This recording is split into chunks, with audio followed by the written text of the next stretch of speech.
Toda la política económica de Milei, desde que empezó el gobierno, incluso antes del acuerdo con el FMI, es una política de gobernar contra las mujeres. Primero, porque desde el punto de vista de la política fiscal y los ingresos, el ajuste pegó con mucha más fuerza en las mujeres, porque en los deciles más bajos, especialmente las mujeres que tienen menos ingresos, el 70% de los ingresos, por ejemplo en el decil 3, el decil 4, son ingresos no laborales. Eso quiere decir que si vos entonces recortás gastos, recortás transferencias, ¿no? Como pasó por ejemplo, el potenciar trabajo, ¿no? Que está congelado desde entonces, desde que ganaron, como pasó con el programa alimentario, entonces, si bien subió la UH, como pasó con todas las jubilaciones mínimas. Entonces, si vos recortás esas transferencias, estás afectando directamente los ingresos de las mujeres de los deciles más bajos. Además de que toda la política de ingresos, ¿no? O sea, que ya venía flaqueando, colapsó con este gobierno, ¿no? Hubo una caída muy brusca, cuando fue la devaluación en diciembre del 23, hubo una caída del 20% de los ingresos, las mujeres ya tenían una brecha respecto a eso, entonces venían de más atrás. Entonces, por el lado de la política fiscal y los ingresos, tenés un montón de problemas que perjudican especialmente a las mujeres. Después tenés, en segundo lugar, un sesgo recesivo, ¿no? O sea, si vemos cuáles fueron, ¿no?, las actividades que más cayeron, ¿sí? Sobre todo el primer trimestre de 2025, que es cuando tuvimos un incremento bastante importante en la desocupación, vas a ver que gran parte de los nuevos desocupados, ¿no?, son trabajadores de casa particular, ¿no? Entonces, afecta el trabajo en casas particulares, afecta el comercio cayó en 2024 casi 8 puntos, ¿no? Vos ahí tenés 50% de las personas que participan, que son trabajadoras de comercio, son mujeres. Después tenés una afectación por el lado de las actividades vinculadas a salud, donde las mujeres son 70%, y docencia, donde son el 75-85%. Entonces, vos ahí tenés, por ejemplo, políticas como, esto está muy vinculado a la política fiscal también, ¿no?, como la destrucción del FONID, ¿no? Vos vaciás el Fondo Nacional de Incentivo Docente, y hubo provincias que desde principios del 2024, por ejemplo, ganaron las docentes nominalmente menos que lo que habían ganado en noviembre del 23, ¿no? Entonces, tenés todo este sesgo que tiene que ver con las características que tuvo la recesión. Sobre todo en 2024, hago mucho hincapié, no porque en 2025 no haya pasado nada, sino porque hubo una recuperación parcial, digamos, de los ingresos, ¿no? A partir de la segunda mitad del año. Pero todo eso se recontrasintió porque, de hecho, la desocupación de las mujeres trepó al 10%, ¿no?, en el caso del total de las mujeres, que eso implica un nivel de desocupación cercano al de la pandemia, ¿no? Y la desocupación entre las jóvenes fue de casi el 20%, que eso también implicó un retroceso a la pandemia. Y de hecho, cuando hablábamos antes de la crisis de ingresos, la brecha de ingresos entre varones y mujeres subió a casi el 30%, que eso fue tercer trimestre del 21, ¿viste? Cuando no abrían las escuelas y justamente los varones volvían al trabajo y las mujeres no, ¿no? Es decir, volvimos a los niveles más altos de brecha de ingresos desde la pandemia, o sea, llegó casi al 30%. Y después tenés un tercer factor, un tercer sesgo de este modelo económico, que tiene que ver con la mercantilización de la vida y con el tiempo, ¿no? Por ejemplo, renunciaron, había pasado todos los médicos de un hospital en Chubut, ahora no me acuerdo de qué ciudad era, pero entonces en ese hospital dejó de haber atención médica, o sea, podía haber primeros auxilios, digamos, por parte de las enfermeras, pero renunciaron todos los médicos. Imagínate que vos entonces te tenés que ir al hospital de Trelew. ¿Quién lleva a los chicos a Trelew? ¿No? Imagínate que vos contratás una cuidadora para una persona adulta mayor que tiene problemas de salud o que no tiene autonomía para moverse, ¿no? Bueno, por la crisis de ingresos, ¿no? Imagínate, sos estatal, cayeron 40% de tus ingresos, no podés seguir contratando. ¿Quién se hace cargo de esas personas? ¿Quién se hace cargo de esos cuidados? Bueno, en general son las mujeres de la familia e incluso las niñas también de la familia. Entonces, todo este sesgo, digamos, que está dado, por eso te digo, por un lado por el tiempo, o sea, porque todo eso finalmente es más trabajo no pago para las mujeres, pero también la mercantilización, ¿no? Esto que está pasando de que, bueno, si vos pones más plata, sos un ciudadano plus plus más, ¿no? Y podés acceder a mejores servicios, a servicios de salud, y si no, no. Bueno, todo esto obviamente tiene un costo sobre las mujeres porque son las que tienen menos ingresos y son las que tienen el tiempo más captado justamente por todas estas tareas de cuidado. Y además, eso sería como más desde el punto de vista económico. Y además hay un tema como más ideológico que hace de este recorte, de este ajuste que fue muy brutal en los 2 años, 2024 y 2025, pero hablo mucho del 2024 porque fue donde más se sintió el cambio, por así decir, ¿qué es la irracionalidad de este ajuste? Por ejemplo, había una política totalmente menor en términos de financiamiento, el Plan ENIA. Era una política que había comenzado a fines del gobierno de Cristina, había crecido muchísimo durante el gobierno de Macri, de implantes y control de implantes subcutáneos anticonceptivos y control en general de la maternidad adolescente, ¿no? Eh, y la verdad es que se había sostenido durante el final del gobierno de Cristina, todo el gobierno de Macri, el gobierno de Alberto Fernández, lo dieron de baja, ¿no? O sea, lo desmantelaron completamente ese programa y justamente porque se había sostenido a lo largo de todo este tiempo, había bajado justamente la maternidad adolescente al 50%. ¿Cuál es la lógica de que Argentina en un año vuelva a tener el doble de maternidad adolescente? ¿Cuál es la lógica desde el punto de vista fiscal de costos de gasto para el Estado? Uno, incluso digo, si lo miramos desde, desde ese enfoque fiscalista, no es conveniente. O sea, hay decisiones que, digamos, que se toman de corte netamente ideológico que justamente implican, no solo en el larguísimo plazo, o sea, que ya están implicando, nada, problemas de eficiencia para el Estado y para el gasto.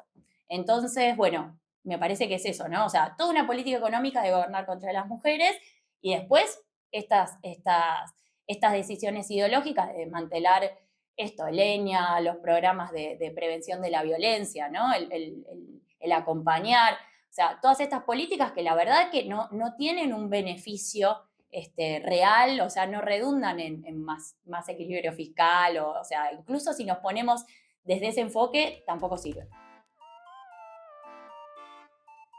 La falta de política de cuidados y el desmantelamiento de las que existían es un problema social, pero también es un problema macroeconómico.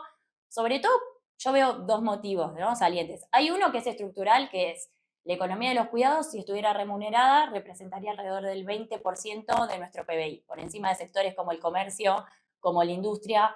Toda la economía se apoya obviamente sobre la economía de los cuidados, porque vos para tener mercado necesitas gente que lleve viva a los 18 años. Bueno, no hace falta extenderse sobre el trabajo que eso implica, la demanda que eso implica en términos de tiempo, de atención, de tiempo de calidad, de, bueno, un montón de trabajos específicos, muchos repetitivos, ¿no? Cocinar, lavar, planchar, ¿verdad? Bueno, entonces, por un lado, hay una cuestión estructural, que es que entonces, si vos castigás a la economía de los cuidados, estás castigando, obviamente, a todo el resto de la economía.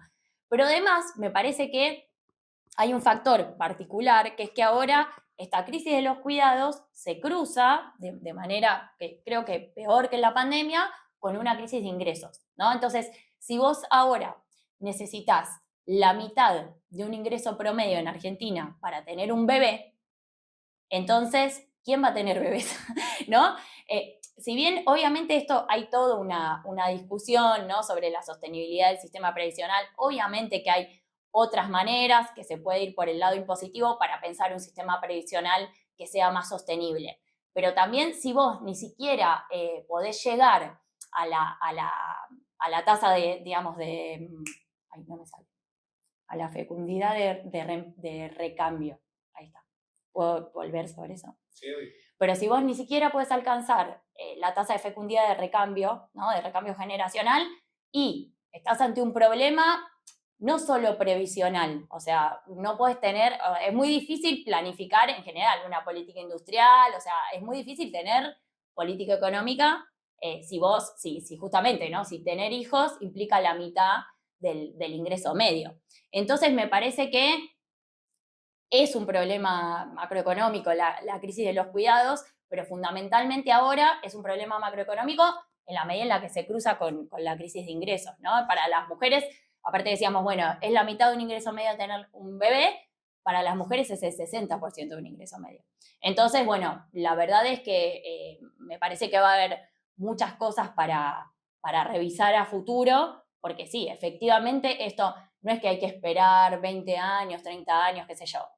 Esto ya está representando un problema, también incluso por el derecho de las personas para decidir sobre su vida y sobre su futuro, ¿no? O sea, porque una cosa es que vos no quieras tener un hijo y otra cosa es que no puedas tenerlo porque no podés justamente costear los cuidados, costear su supervivencia. Entonces me parece que ahí hay que revisar fuertemente no solo la política de cuidados, sino vinculándola a una política de ingresos que hace muchos años que no tenemos y que estamos ante una crisis que se está profundizando. Bueno, mira, me parece, en primer lugar, vamos a necesitar una política de ingresos. O sea, ingresos laborales, ingresos no laborales, o sea, hay toda una cuestión de recomposición. Esto quizás es más de coyuntura y también está asociado a la política fiscal, pero esto me parece que es urgente y va a ser como, es lo primero que tiene que ocurrir, ¿no? Después, obviamente, volver, y acá no nos estamos metiendo todavía sobre los cambios que está trayendo esta nueva reforma laboral, ¿no? Pero vamos a tener que tener una política consistente de cuidados. Con consistente quiero decir que tenga en cuenta el cuidado de personas adultas mayores. Digamos que esto está siendo un problema no solo en los centros urbanos, sino ahora en todo el país, que incorpore obviamente también el cuidado de las infancias, que incorpore las licencias, ¿no? Esto se habló de las licencias parentales, que hoy por hoy son 2 días para los varones, o sea, Argentina está atrás de todo el mundo en ese sentido, pero además que universalice las licencias para las trabajadoras informales, ¿no? O sea, porque hoy por hoy vos sos cartonera o sos, no sé, o sos trabajadora de casa particular que trabajas de manera informal y, digamos, estás embarazada y tenés un bebé y tenés que estar trabajando al día siguiente. Entonces, también pensar en esa universalización y también pensar en infraestructura de cuidados, ¿no? O sea, pensar a los cuidados también como parte de la obra pública, que fue algo que había comenzado, digamos, durante el gobierno del Frente de Todos, y obviamente, bueno, ahora no hay obra pública, ¿no? Obviamente que todo esto que te digo es pensando como en función de lo que es necesario. Ahora, ¿ante qué nos pone esta reforma laboral? Nos pone ante el problema de que ni siquiera por ahí tenemos licencias de salud pagas, ¿no? Entonces, quiero decir, todo esto estamos pensando en cómo ir para adelante, teniendo en cuenta que en realidad estamos retrocediendo en cosas mucho más básicas que estas que te estoy diciendo. Después, por otro lado, me parece que hay que tener una política muy agresiva de poder reducir la informalidad en los nichos de la informalidad que explican el trabajo informal en Argentina. Las trabajadoras de casa particular son un sector que es el que más alta informalidad tiene de toda la economía, tiene cerca de un 75%. Bajó, antes era de cerca del 90%, antes de la ley del 2013, de la ley de trabajo en casas particulares, bajó a 75%. Hubo políticas, ¿no? Como el programa Registradas, que lograron reducirla parcialmente, pero hay que tener una política de control, qué sé yo, hay casos como en Uruguay, donde se hizo control domiciliario, por así decir, o sea, donde se fue casa por casa y lograron bajarla al 50%, ¿no? Obviamente con esto no hay soluciones mágicas, pero sí tener en cuenta cuáles son los segmentos del mercado de trabajo que tienen altos niveles de informalidad para pensar en bajar la informalidad, ¿no? Después tenés, bueno, el trabajo rural, bueno, el trabajo en construcción, que si bien no afecta a las mujeres, o sea, si estamos pensando en otro modelo económico, tenemos que tener en cuenta que este es uno de los segmentos con más alta informalidad en el mercado de trabajo, comercio, etcétera.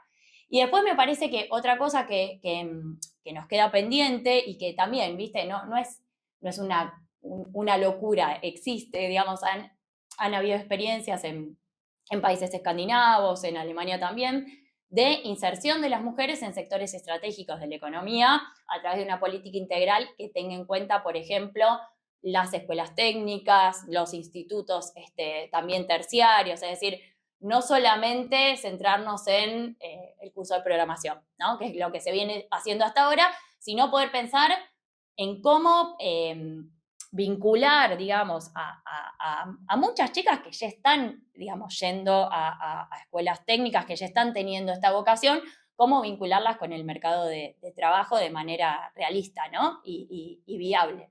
Entonces, me parece que esos serían como los principales cambios que necesitaríamos, ¿no?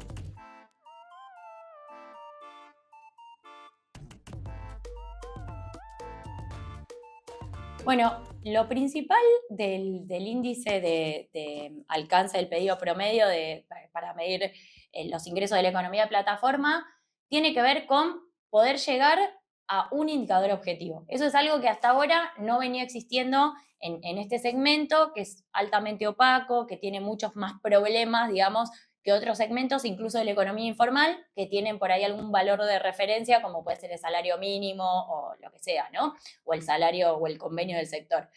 Entonces, esto fue muy importante y a lo que pudimos llegar fue, primero, a el valor de un pedido promedio, ¿no? Que ahora estaba alrededor de los 3.000 pesos en el último informe, en el de diciembre.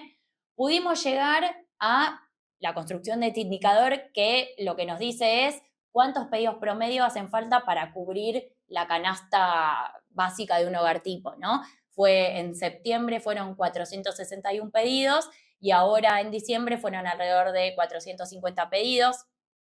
Pudimos ver también la dinámica de actualización, ¿no? Porque entre julio y septiembre, que fue cuando relevamos el primer periodo, no actualizaron en ningún momento y recién las empresas actualizaron en octubre, ¿no? Con lo cual estamos hablando en realidad de un periodo de 5 meses donde solo hubo una actualización, si bien fue favorable, y a lo que llegamos en el último informe además es a que está existiendo una creciente disparidad entre lo que pagan cada una de las plataformas.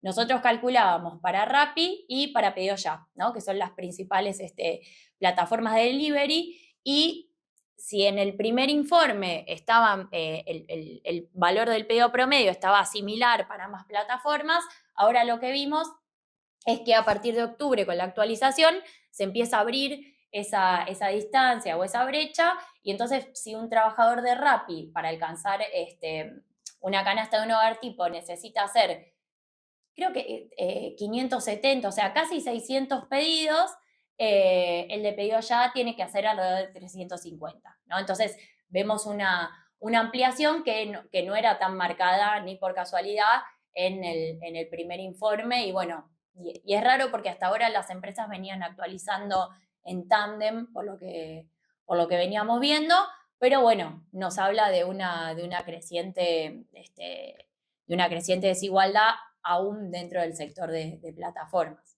Y nada, más allá de eso, me parece que como experiencia habría una discusión sobre la transparencia algorítmica, que es importante, o sea, que se está dando en foros como el del OIT, y para las cuales la verdad que el gobierno tampoco está dando demasiadas respuestas, porque la reforma laboral justamente no los incorporan dentro de la ley de contrato de trabajo a los trabajadores de plataformas, porque sigue quedando pendiente la discusión sobre, bueno, ¿hay algún ámbito de negociación colectiva, un ámbito de discusión para estos trabajadores? Esa pregunta sigue estando sin responder, ¿no? En el planteo del gobierno. Entonces, la idea es que esto sea también como un puntapié para poder pensar en esas instancias a partir de un valor objetivo, a partir de la información que hay, que es el valor del pedido promedio y, bueno, y otros parámetros de referencia.